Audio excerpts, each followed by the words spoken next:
Marcos, Mexico. Well, we're going to head right to questions for Coach Dave. Front row left, Mitch from the AP. Hi, Ryan. How much does this spring practice sort of begin the auditions for the quarterback of the future with Jack and CJ here? I know you have other guys, but these guys are kind of the future. You looking at it that way? Yeah. I mean, they came in here for a reason early to learn and get spring practice under their belt, and so there's a lot of guys out there that are here early. 14 guys, really 15, and those guys are here for the first time and they're learning and everything like that. The other part of it is a lot of guys on our team that have played a lot of football just based on how the season played out really in those first 10 games. In the second half, a lot of those games they were getting a lot of reps, but certainly for all the guys coming in early, it's a great opportunity to kind of get that going, and this is really important for us. And they've been here now 6 weeks, and so they're picking it up good, but it's different once you get on the field. Front row middle, Dave. Ryan, I imagine you were extremely motivated last year. First-year head coach, people might have been doubting you, everything that was going on. Now with the great season you guys had, the contract extension, I mean, how do you keep that hunger yourself that you had last year?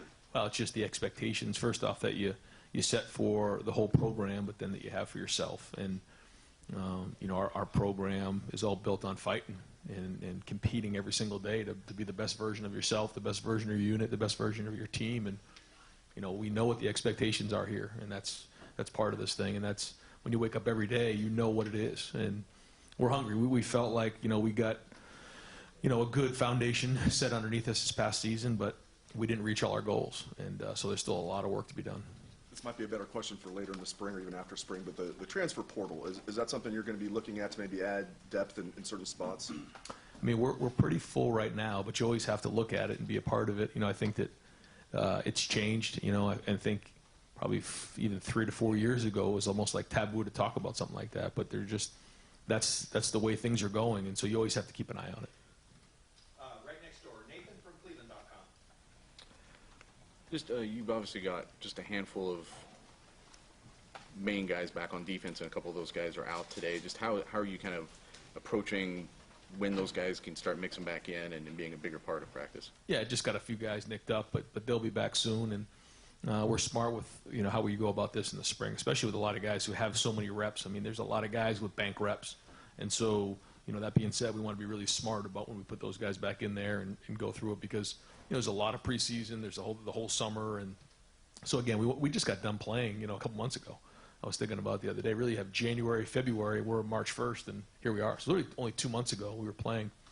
So it's really for the younger guys, but a lot of the older guys have to continue to learn how to become leaders now, because now, like you're saying, some other guys left. Now they need to step up into different roles, and it's different when you're a starter and you're the guy that they're counting on to make plays. So so that's a big step for those guys, but it's also for the guys who don't have a lot of reps to kind of get some under their belt. It's really for the development, too, of the individual player, technique, fundamentals, and learning your craft.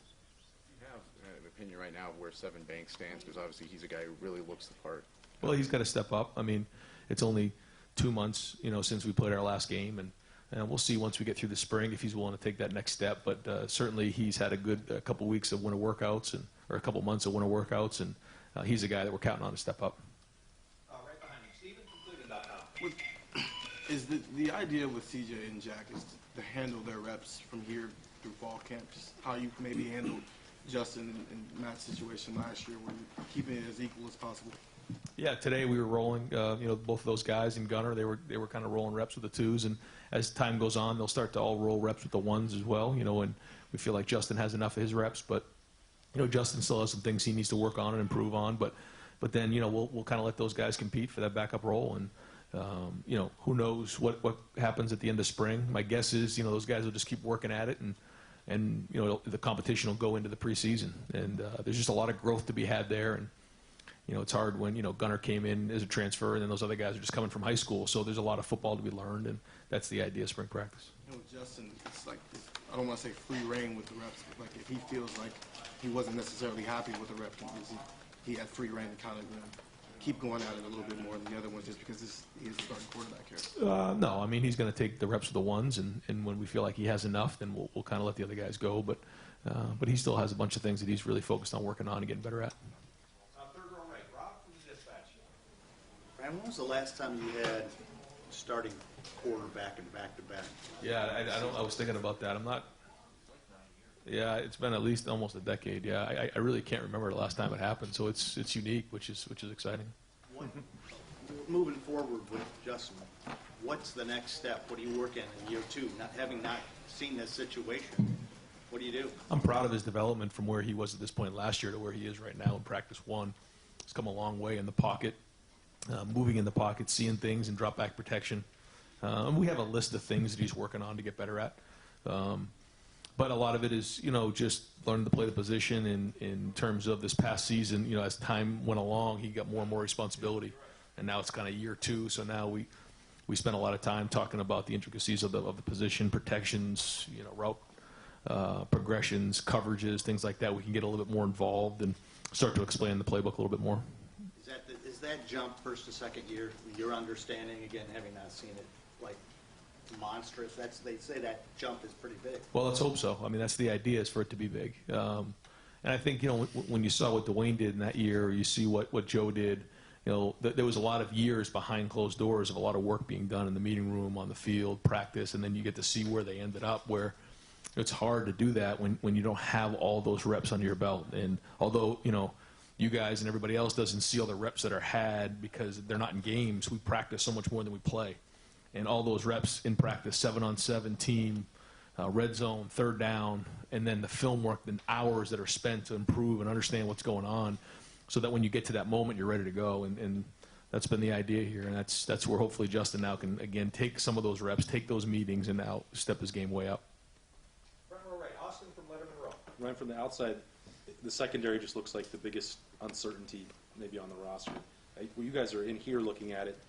What's the feeling? What's the mood about what you have to work with? Well, I mean, Sean coming back was huge. I think Sean, in my opinion, should be considered, the top corner in the country coming back in all of football. But when you look at that, and then Cam's coming back and Seven's coming back, you got some decent depth there in terms of reps. And now some of those younger guys are going to have to step up. That's I think the next thing. And then Marcus Hooker and Marcus Williamson. I think both of those guys got reps last year. They have them under their belt. Josh Proctor's. He's been a little dinged up, but we'll get him back. So there's a lot of guys there that got reps, but haven't played a significant role. And I think that combined with some of the younger guys, they're going to have to play in. We have Lathan Ransom also coming in, and Cam Martinez as well. So that'll our numbers will be right. Now it's just a matter of, can Ryan Watts and Legend Cavazos and those guys step up to play significant time this year, and that's what the spring's here for. And so if you were in the spring and you're the coach, like, you want to see them take the next step, the young guys, but you don't have Sean, you don't have Cameron right now, Proctor's out there. Like, now, those are the guys you're counting on. You probably wanted them to play in spring. Like, how does that impact a coach's thinking? Does it make you nervous that you can't get them going right now? Well, I mean, you certainly want them out there, but again, the best thing that happened to us was being in those games last year where they played a lot of football. I mean, there's real football and real evidence of them playing in the Big Ten, which that's pretty unique. So that we do know that at the end of the day, when we put our heads on our pillows, they've played football. Now, we certainly need them to get out there. We need them to improve. We need them to get better. But we also know that that's happened. So, yeah, I mean, we want them out there, and we'll get them back out there soon. Front row middle, Joey from the Dispatch. Ryan, it seems like slot receiver will be an interesting spot. Just KJ Hill was such a reliable guy there. How do you see that position group kind of shaking out? Yeah, we'll see. We'll see. You're right. I mean, that's a transition spot for us. I mean, last year we used some two tight end stuff to kind of supplement KJ a little bit, but we're hoping to get CJ Saunders back. But we also have Garrett in there. We have Demario McCall. We have Jackson. We have Mookie. So we got a couple different guys in there that are that were out of practice today, and it was good. It was a good day, honestly. For the first day, just seeing those guys play in the slot was pretty natural. So I thought today was a good start. Well, we'll see how we get going through the rest of spring. How much of an adjustment is it for a guy like Garrett who played more outside this year to then slide inside? I don't think it's some guys you put them in there and you're not sure. Today looked pretty natural for those guys, though. What's the latest on CJ? Still So we're just waiting to hear about being eligible in the 6th year, and we'll go back from the NCAA. Is there a timeline for that? I believe in April we'll probably have a better idea of some sort of response from them. Fourth row left, Andy from the Ledger. Yeah, Coach. So Harry Miller moving to left guard, it looks like. Can you talk about the decision to slide him over? Yeah, we're trying to find the best 5 guys to play, and Thayer, Josh, and Wyatt are obviously returning, and so now we got to find the next. We got to find 4 and 5. So however that shakes out, we'll try to figure that out. But certainly don't want to put guys into roles and then not have the best 5 guys on the field. So whatever that is, and we're going to try Harry at guard and see if he can be 4, and then figure out who plays at right tackle. And that's the idea. But does he need to shore up to be a solid starter this season? Well, I mean, there's a lot that goes into it. You have to be strong in the run game and be able to move guys up front. And, a G and a 3 technique. You got to be able to create some movement in the run game. And first off, you have to know what you're doing. That's part of it. But it helps to have some guys around you that have been around and can communicate with each other. But then in the pass game, you got to hold up as well. You got to do a good job in protecting and holding the pocket, and especially inside, you can't get knocked back in the lap of the quarterback. And shoring up the inside of the protections is an emphasis point for us this year. So, but Harry's a high functioning football player. He's got a good IQ, and he played at center, so that really helps in terms of identifying things early on. You have to make a lot of calls, and so I don't think it's going to move too fast for him, but he does have to step up because we need guys to step up in that group. Right in front of him. Dan from 11 Warriors. Ryan, you guys moved Cade Stover to tight end, Cormonte Hamilton to defensive line. Just wondering what went into those decisions, why you guys decided to switch them. Yeah, I mean, I think both of those guys have a chance to be really good players for us this year. And I look at, we looked at their skill set and brought them in and talked them through and, suggested that we see a skill set in them that maybe they don't see in their own. And, ask them what their input was. And both of them were excited about challenge, being, presented with the new challenge. And so I think Cade, when you look at his skill set, his basketball background, and his spatial awareness and things like that, his toughness, we think that he projects into being a really good tight end. And vice versa, Cormonte, Coach Johnson worked with him in camp and saw what he could do on the defensive line. And just watching him this year on the scout team, we thought he had a chance to play really good in terms of a tackle, or a defensive end. He could do both. So we're going to see what happens this spring. It's kind of a new challenge for those guys, but in the skill sets that we see, we think there's a future for both those guys. How do you approach that as a coach in terms of, at a certain point in a career, you want a guy to be locked in at one position? Yeah, well, I think they're both young, and we brought them in and talked them through the whole process, and certainly aren't going to, force something down their throat. Something that there was a back and forth there, and tried to get their feedback. And I think both those guys felt like they wanted to just get on the field as soon as they could, and talking it through. At the end, it was their decision; it wasn't ours. And I think if you own the decision, then you're more likely to embrace it more and to run with it. And I think both those guys are going to do that.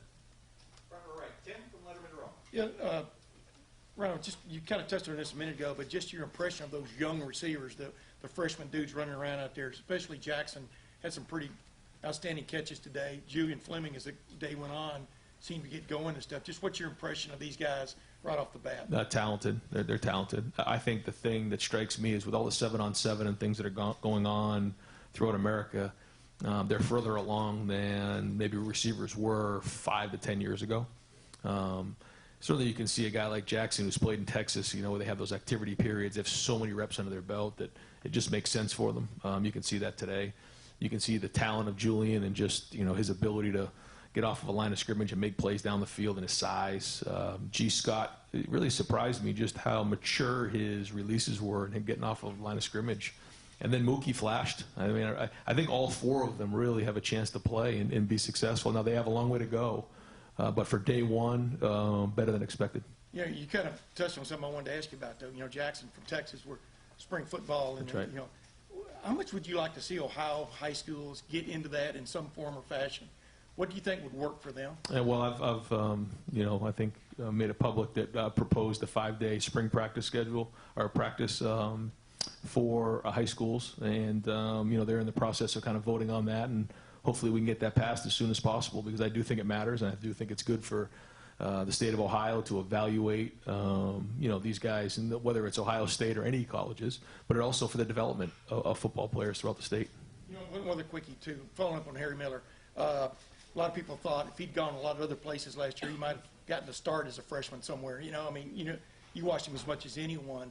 Does he look fairly natural at the guard spot? I mean, what did you just see right off the bat? I didn't really notice. I'll have to watch the film and see, but starting as a freshman necessarily isn't a good thing in any position. You know, it's about the development where you're at in the end. And I think Stud did a great job of developing Harry, and the ability for him to now go from guard to center is really, really good. And so I think he's going to be the next really good one in terms of, you know, the Elflines and the Corey Linsleys and the Billy Prices. And so I think, you know, him having to be able to do both of those is important, just like Josh started kind of back and forth. And so, you know, we're expecting a big thing from him.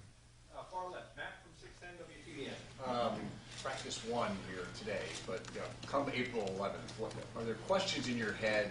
You know, Austin was asking about the secondary of position groups, players.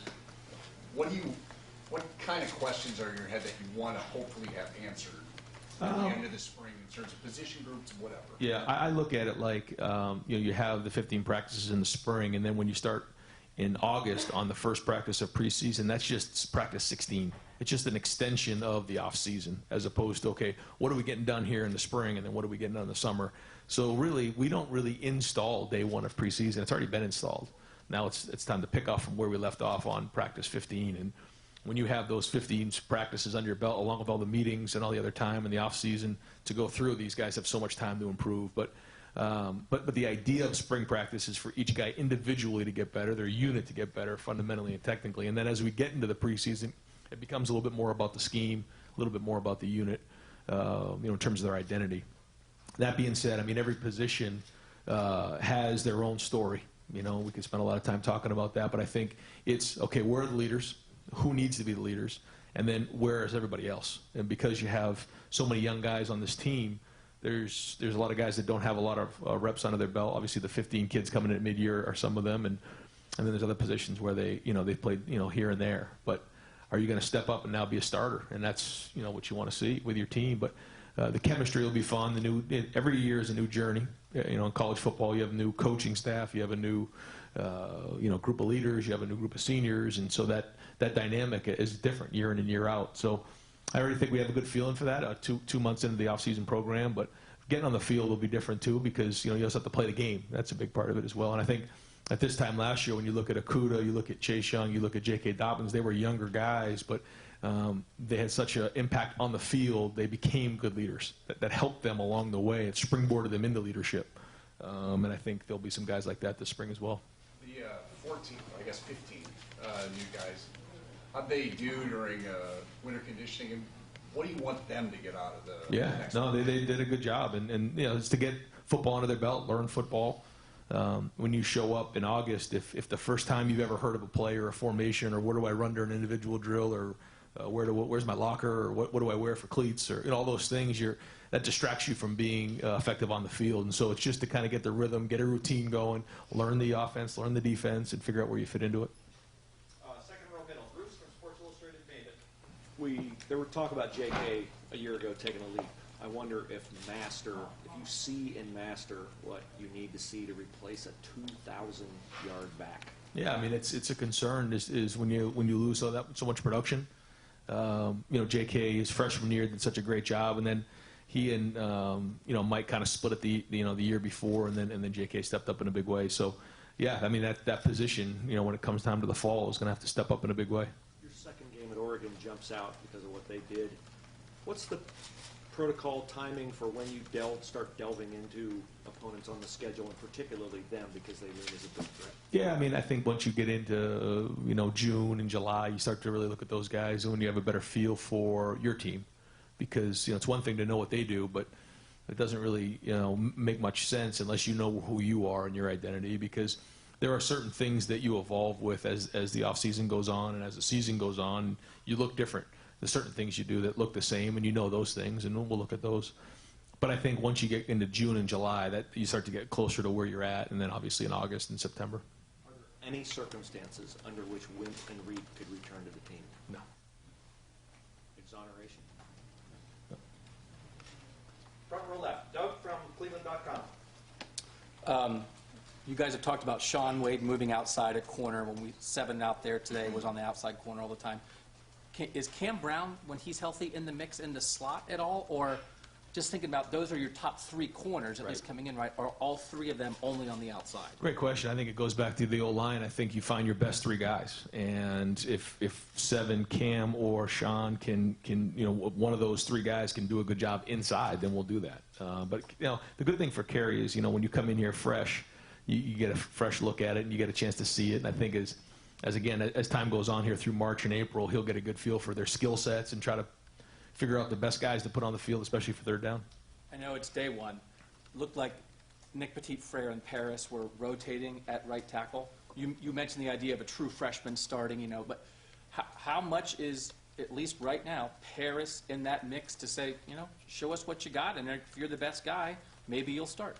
Yeah, again, it's so early, like you said. It is day one, but the best players are going to play, and we have 15 in the spring, and then a bunch of them in the preseason, some in the 20s. So you're talking about almost 40 practices before you get going.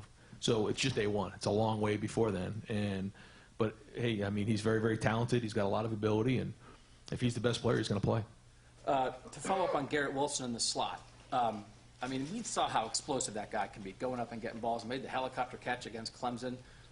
To see him just lining up there at all in the slot today that much, that's a pretty potentially explosive dude in that position, right? What is just maybe in your head of why maybe that's the way you would go with him? Well, I think when you look at his background, his basketball background, his spatial awareness is off the charts. His range is really good. He can operate in short areas. The other thing for him is he can time up down the field, like you said, so he's got a unique skill set.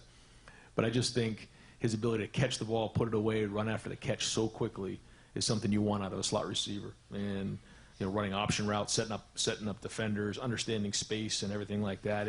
It happens a lot faster in there, but I think his skill set fits that way. Same thing with Jackson. I think they fit that way, and so that's why we made that move. Right, 2 more quickies. Since I've been here, every year there are great players to replace the great players. That's what Ohio State does. But Chase Young might be the best pass rusher that you guys have ever had here. Jeff Okudah is in the mix as the best corner you ever had here.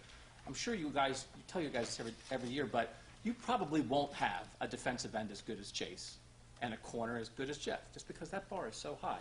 So then what does a whole defense have to do to say we're going to be as good defensively when maybe those 2 positions can't be as good as those guys were? Yeah, I don't think that I know our guys see that as, the benchmark in terms of, that's what we want to be at those positions, but I don't think we spend a lot of time talking about that. It's more about just maximizing yourself every day and maximizing our unit, playing with toughness, playing with effort, running to the football, because there's a lot of areas, we weren't perfect on defense last year. We got a lot better. We did a lot of good things, but we weren't perfect as a unit, and that's what the focus is. And when we play well as a defense, all of a sudden now guys get these accolades and guys have an opportunity to go to New York and everything else. But again, it goes back to the group, and that's what the focus has got to be. Last one, your contract that you signed since we talked to you last, the raises that are built in there that get you up among the top 10 guys, it looks like in the country pretty quickly, the buyout there that looks sizable enough to show maybe, make it a little harder for you to leave. What would you like the world to take out of your extension and the raises that you got? What does that mean? Well, I think the person and the people that were the most excited about that were my kids, because they knew that they weren't going to be the new kid in school for a long time again. And that's the idea, is that we're here for a long time.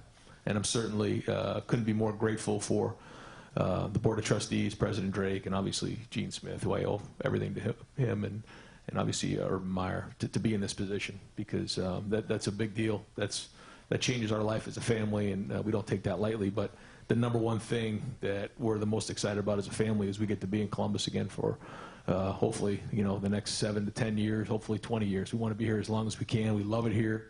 The kids love the school system. They have a set of friends. Nina loves it here, and that's what's most exciting about this. I'm sorry, just to follow up, you kind of said some of that stuff last year, right?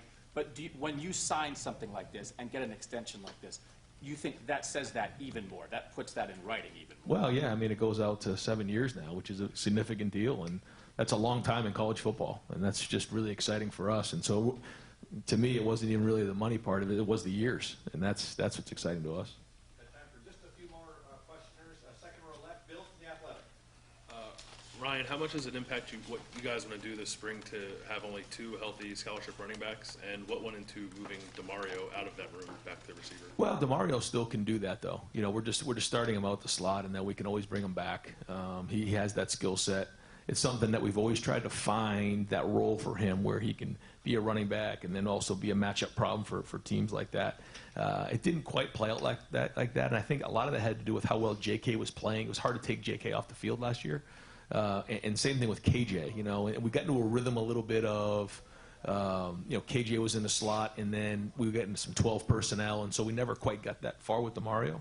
And but we're going to do that this spring. I mean, he's going to play some running back. He's going to line up at slot. He's going to do both of those things. And but yeah, I mean, you know, we're going to get Marcus back, you know, before the season starts, and then we have Mayan coming in. So once we get to the summer, you know, we'll be whole, but. But yeah, I mean, we're one injury away from a little bit of a crisis right now. But in the end, when it comes to, you know, September, we're going to be okay. And then Pete Werner is listed like 242 on the roster. It looked like he was playing more as an inside backer today. Is that a permanent thing? Is he now moving there, or are you just trying to move him around to different spots? What's going on? That's what it is. Yeah, moving around, try him in a couple different spots. You know, we have some good veteran guys that have played a lot of football. What is that right mix? And that's what's great now that Greg's here for his second year. Al's here for a second year. You know, these guys have now seen these guys for a year, and then Kerry comes in with fresh eyes, and a lot of good conversation on that side of the ball in that room, trying to figure out, okay, what's the next step for us on defense? In front row right, Bill from the Dispatch. You touched on this a little bit, but just how much more comfortable are you in year 2? And yet, because of the way last season ended, is it possible you're even more motivated? Yeah, I mean, I think that's possible. I think that the focus is just a little bit different in terms of every day was kind of new last year. And now it's more focused on the product and the result, and in the end, you know, in terms of where are we going with this thing, and really have the vision set for, you know, we were there last year, so you kind of have been through it before, and you know, as we lead up to this, what needs to happen leading up to it. But again, just refocusing things for the team and trying to find that chemistry. But yeah, getting to that game and feeling that thing and not winning, that leaves an unbelievable taste in our mouth, and so it's just motivating us more. Kerry Combs was out there for the first time. What were your impressions of just him, you know, defensive coordinator? He's running the show now, and just... Well, he hasn't lost a step, that's for sure. He was running around all over the place, and just as I remember him, a lot of energy, and the guys love playing for him, but very, very intense and extremely competitive. I mean, you talk about a guy who fights every single day, that's Kerry Combs. And of the guys on the injury report, are any of them long-term, potentially season-ending injuries? You know, no. I mean, you know, as you look at those guys, like we said in that availability report, we try to stay away from all that. But really, all those guys, you know, we're expecting to have back in September. And final questions. Over here to the right, Clay from WSYX. I'm not sure there's anything left, but are you still molding Corey Dennis? How did he handle himself now that he's full, whatever? Yeah, no, I mean, it was pretty natural today. He stepped right in, and you know, he's got his hands full there with some young guys with experience, and but he knows the system. He knows how to teach. He's going to do a great job. He's going to make mistakes, but it you know, it was really good to see him out there today. He's got a good relationship with those guys. You know, he and I know how we work together. So I mean, sometimes, you know, we show up at the quarterback together, and then other times, you know, we'll give him a little bit of space, and I think that we play off each other really, really well, and he's going to be a great coach. There's more asked of him because that's your job, that's your position. Yeah. So, and he's holding up well. Oh yeah, no, he'll do great. He's very, very talented. He's got an unbelievable work ethic. He's got a really good, you know, way with people. Good teacher, and you know, wants to do great and highly motivated.